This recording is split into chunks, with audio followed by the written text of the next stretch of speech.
Merci Jeroen, merci pour l'invitation. Bonjour à toutes et à tous. Voilà, comme Jeroen l'a dit, j'interviens aujourd'hui en tant que facilitateur PREC, donc Programme régional en économie circulaire pour la construction au nom de Bruxelles Environnement. L'objectif de la présentation sera d'expliquer brièvement la co-construction de la feuille de route ainsi que son intégration dans les futures stratégies régionales. Alors, cette feuille de route se base initialement sur un travail qui avait été réalisé pour identifier les différents constats et perspectives du secteur en région Bruxelles-Capitale. Je ne vais pas revenir sur les nombreux chiffres et indicateurs qui ont été relevés lors de cette analyse. Vous pourrez trouver la publication sur le site circulareconomy.brussels. Mais il s'agissait en tout cas de mettre les bases pour un travail évolutif de collecte de données et de suivi du secteur de la construction à Bruxelles. Sur base de ce constat, une première action du PREC, donc le Programme régional en économie circulaire, a été de définir une vision commune, représentée par ce schéma ici, une vision commune des acteurs de la construction en économie circulaire. Cette vision montre un système dans lequel on fait circuler les ressources du secteur de la construction sur les territoires bruxellois afin de limiter au maximum l'exportation éventuellement de déchets ou l'importation de nouvelles matières à Bruxelles. Alors, je ne vais pas, loin de moi, l'envie d'expliquer chacune des étapes et vous faire un cours d'économie circulaire. Je pense que ça a déjà été bien brossé jusqu'à présent.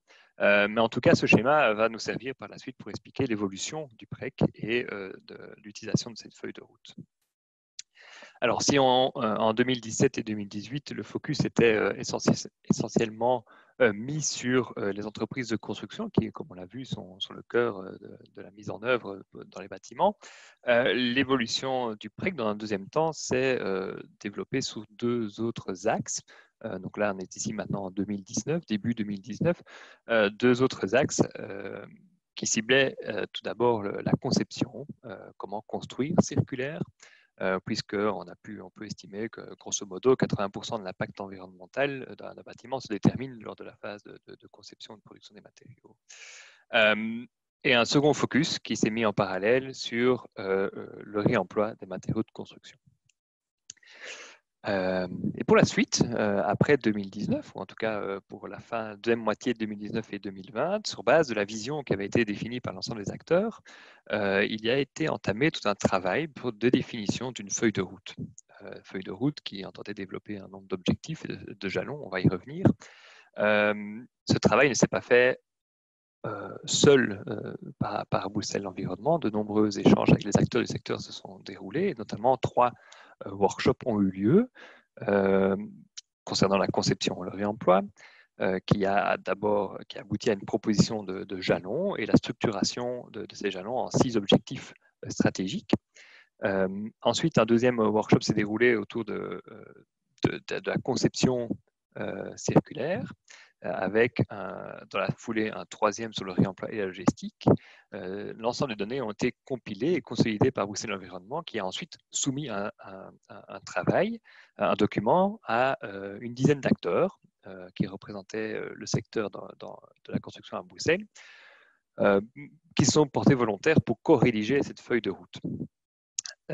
Cette feuille de route a été publiée en juin 2019 et sert de base, en fait, comme vous allez le voir par la suite, pour discuter avec le gouvernement qui a été installé il y a un an maintenant, pour la suite à donner dans les politiques régionales.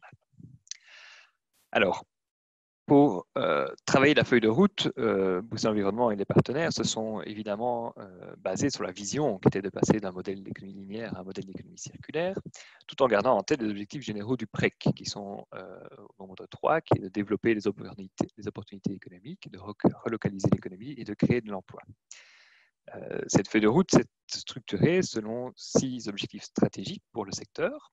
Les 3 premiers étant plutôt focalisés sur le soutien aux acteurs, qu'ils soient maîtres d'ouvrage, publics ou privés, des professionnels tels que les entrepreneurs ou les architectes, mais également les planificateurs publics. Le 4e objectif est dédié en particulier au réemploi, le 5e à la logistique et le 6e aux aspects réglementaires. On va détailler cela ici par la suite. Alors, ces 6 objectifs s'inscrivent dans une ligne du temps qui sera jalonnée de 3 grands moments qui ont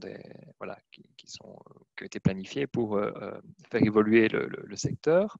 La première période dans laquelle nous nous trouvons actuellement, dont un jalon est mis en 2025, est consacrée à des mesures non contraignantes. Ce sont des mesures plutôt incitatives ou volontaires pour tous les bâtiments à Bruxelles. Dans un deuxième temps, on verra le passage de ce mode volontaire vers un mode obligatoire ou contraignant par la mise en place d'une réglementation destinée tout d'abord aux bâtiments publics. Pourquoi ? On commence par les bâtiments publics qui doivent jouer ce rôle d'exemplarité pour, in fine, faire évoluer ce cadre pour l'horizon 2040 et avoir ainsi un cadre réglementaire qui s'appliquerait à tout bâtiment à Bruxelles. Alors, durant ces périodes, la première, la deuxième, la troisième, des actions de soutien du secteur continueront à être mises en place, comme c'est le cas actuellement, mais en tout cas, on évoluera vers un cadre réglementaire au fur et à mesure. Alors, afin de mettre en œuvre les objectifs stratégiques à l'horizon 2025, de nombreux jalons et actions ont été décrits dans cette feuille de route. Je ne vais pas rentrer plus dans le détail de ce que je vais vous dire à l'heure actuelle, mais en tout cas, pour le premier objectif, d'intégration de la circularité dans les programmes du territoire, cela se fera notamment en sensibilisant et en formant les planificateurs publics, en intégrant l'économie circulaire dans les programmes de revitalisation urbaine ou bien en préservant les zones d'activité de production sur le territoire. Concernant le deuxième objectif, différentes actions seront mises en place pour que les maîtres d'ouvrage commandent, si on peut le dire ainsi, ou décrivent des projets circulaires. Et il y aura tout d'abord une première phase de sensibilisation, en tout cas de changer de point de vue sur la matière et les programmes publics qui vont être rédigés. Une autre action sera aussi le soutien via différentes aides économiques. Pour le troisième objectif de stimulation de l'offre auprès des professionnels, cela nécessitera de les sensibiliser et de former les futurs professionnels, notamment en intégrant l'économie circulaire dans les cursus scolaires ou les plans de formation continue, ou en lançant des appels à projets de type BATEX ou bicirculaire, tel qu'on le connaît déjà actuellement, pour soutenir financièrement et techniquement les professionnels. Pour ce qui concerne la réalisation de l'objectif 2025 du quatrième objectif stratégique, donc vraiment focalisé sur le réemploi, la feuille de route précise quelques actions, dont le développement des outils et accompagnement destinés aux professionnels, de la stimulation de la demande auprès des marchés publics, ou bien en réfléchissant encore à une fiscalité favorable, tout en maintenant, en tout cas, essayant d'étudier le potentiel du réemploi et de suivi de différentes filières à Bruxelles. Concernant l'objectif stratégique numéro 5, qui vise le développement d'une logistique favorable à l'économie circulaire en région Bruxelles-Capitale, voilà, il faut se rendre compte que faire circuler les ressources sur les territoires, ça va demander la mise en place d'un cadre logistique spécifique qu'il faudra d'abord comprendre, puisque c'est un domaine qui n'est pas forcément porté par Bruxelles Environnement, et donc il va demander d'avoir des connexions avec d'autres administrations bruxelloises. Il s'agira aussi de tester de nouveaux modèles, comme par exemple les centres de logistique dont Morgane a pu faire référence dans sa présentation en pensant notamment au Brussels Consolidation Center, mais aussi de mettre à disposition des professionnels des espaces de stockage ou des espaces pour préparer au réemploi ou à la production de nouveaux matériaux tels que Ken a pu nous le présenter lors de sa présentation de BC Materials. Finalement, ce qui concerne le sixième objectif stratégique à l'horizon 2025, qui se rapporte aux aspects réglementaires, la feuille de route précise notamment les actions suivantes, qui est d'utiliser les procédures existantes. Donc on pense au permis d'environnement, au permis d'urbanisme, pour stimuler l'économie circulaire dans les projets. Il y a aussi un gros enjeu d'harmonisation des exigences de la réglementation PEB aux aspects circulaires, mais vous verrez que cela est pris en compte dans la prochaine stratégie que j'évoquerai à la fin de ma présentation. Et puis de lever certains freins liés au statut de déchets. Voilà brossé très rapidement quelques objectifs et quelques jalons, enfin les objectifs stratégiques et quelques jalons de la feuille de route des acteurs de l'économie circulaire à Bruxelles. Mais pour pouvoir mettre en œuvre ces différentes actions et objectifs, Bruxelles Environnement travaille ou accompagne ou soutient le développement de plusieurs outils qui sont notamment liés à la thématique de ce jour, qui sont les aspects de processus de conception. Et donc, je vais passer rapidement en revue certains outils dans lesquels le BE est impliqué et qui ont peut-être déjà été présentés tout à l'heure. Le premier outil que je vous présente ici, c'est un outil qui répond en particulier à cet objectif stratégique numéro 2 qui est de stimuler et d'accompagner la demande, et en particulier les maîtres d'ouvrage publics. Il s'agit d'un vademecum bâtiment circulaire pour une gestion des ressources durables et circulaires en cours. Ce document est en cours de finalisation. Il s'agira d'un recueil de renseignements, de repères techniques sur un certain nombre de thèmes. Il y en a 11.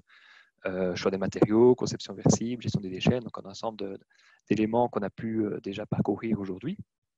Et pour chacun de ces thèmes, au-delà des objectifs qui seront énoncés, il y aura également des principes généraux que les maîtres d'ouvrage publics vont pouvoir comprendre, des démarches principales et notamment les aspects à intégrer dans les cahiers des charges et les clauses techniques.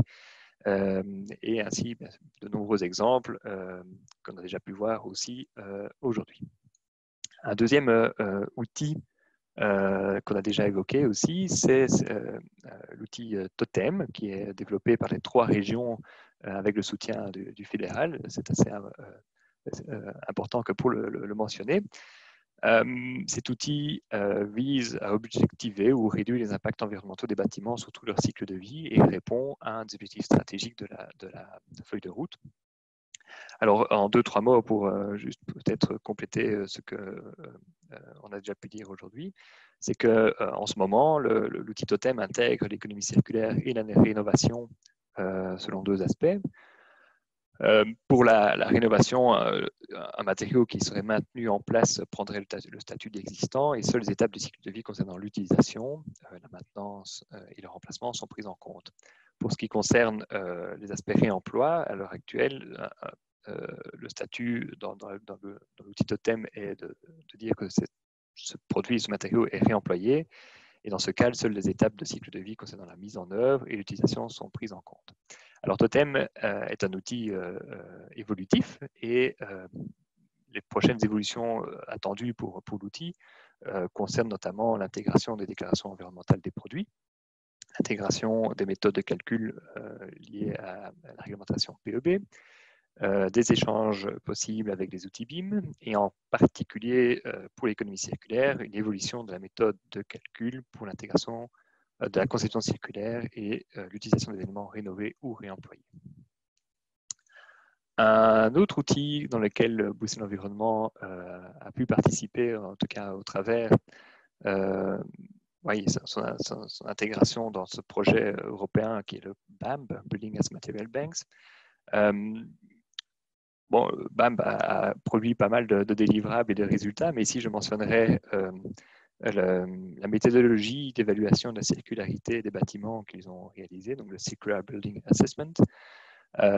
Cette méthodologie compare et évalue les flux de matériaux pendant toute la durée de vie du bâtiment et se base, en faisant en tout cas, en se concentrant sur une différence entre le business as usual et une conception et une construction qui serait circulaire.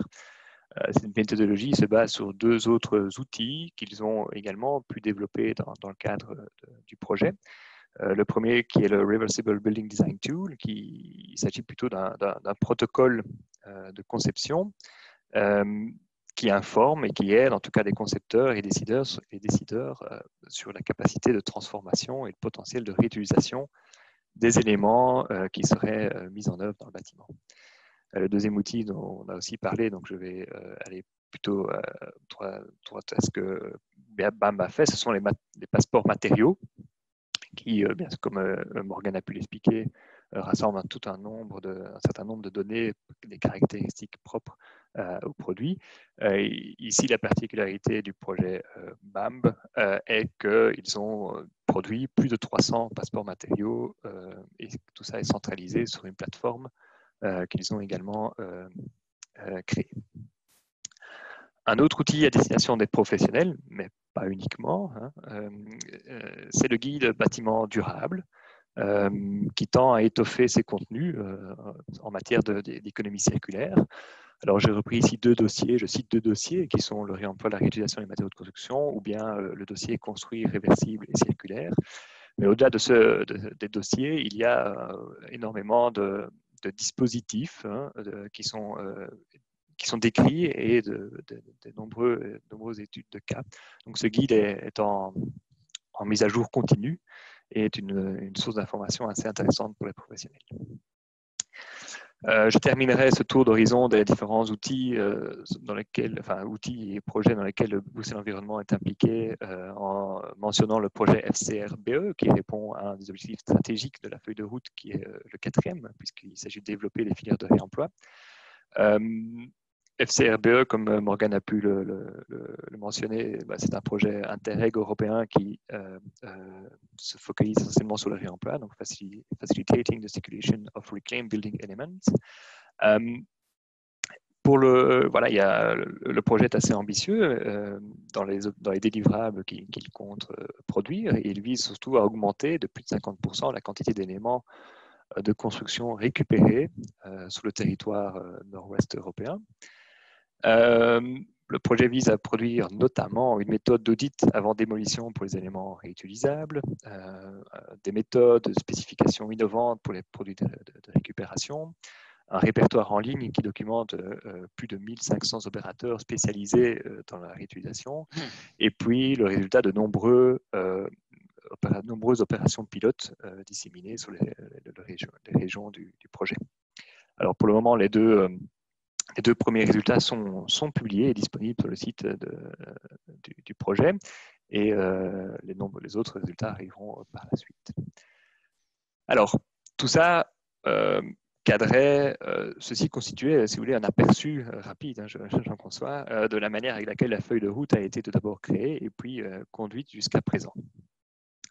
Face aux constats climatiques qui sont réels, des changements radicaux, une demande d'approche systémique, une demande de stratégie à long terme, le gouvernement de la région de Bruxelles-Capitale, dans son accord de gouvernement, déclare mettre la transition économique au centre de sa stratégie. Donc ça, c'était vraiment l'enjeu stratégique du gouvernement pour les 4 prochaines années.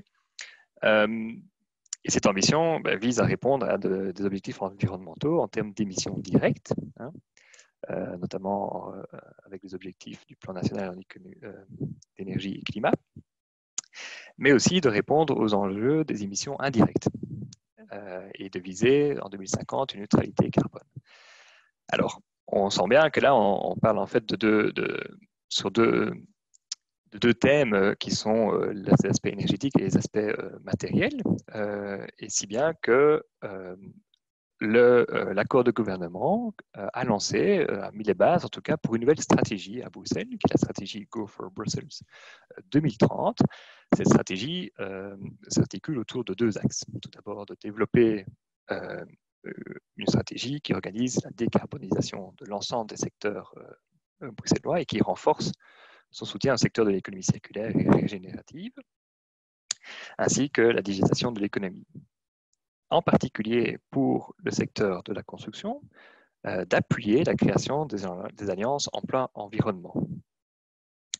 C'est ainsi que une des actions de cette stratégie Go for Brussels entend de passer et d'adopter une vision cohérente du renforcement de l'économie circulaire et de son intégration dans l'ensemble des politiques régionales, et notamment les aspects énergétiques.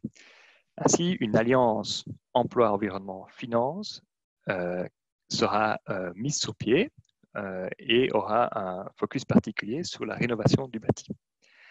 Cette alliance va concilier les aspects d'économie circulaire et impacts environnementaux en fusionnant, si vous voulez, on peut le dire comme ça, les objectifs de la stratégie rénovation et la feuille de route circulaire que je viens de vous présenter. L'Alliance a réellement pour but de mettre en œuvre la stratégie rénovation bruxelloise en y intégrant les aspects de circularité. Alors, à l'heure actuelle, cette alliance est en cours de montage. Je ne vous en dirai pas plus sur son état d'avancement. Le principe a été en tout cas approuvé par le gouvernement et la dynamique officielle sera lancée début janvier 2021. Voilà, donc concrètement, les objectifs stratégiques que je viens de vous présenter de la feuille de route seront donc intégrés dans cette alliance. On est en train de discuter de comment la mettre en œuvre. Je vous ai donc présenté une vue assez rapide de comment se sont construits les 6 objectifs de la feuille de route, des différents outils qui sont en cours de développement ou qui ont été développés par Bruxelles Environnement, ainsi que cette perspective de comment cette feuille de route sera intégrée dans la stratégie bruxelloise. Voilà, on le dit depuis plusieurs années, mais ça reste vrai. Le secteur de la construction bouge, se transforme en matière d'économie circulaire et ce n'est pas Bruxelles Environnement qui travaille seul et on aura bien sûr besoin de la mobilisation de toutes les parties. Et dans le cadre de cette coordination du PREC, on ne manquera pas en tout cas de faire appel aux parties prenantes pour discuter de la manière dont on pourra mettre en œuvre cette alliance emploi-environnement. Voilà, je vous remercie pour votre attention.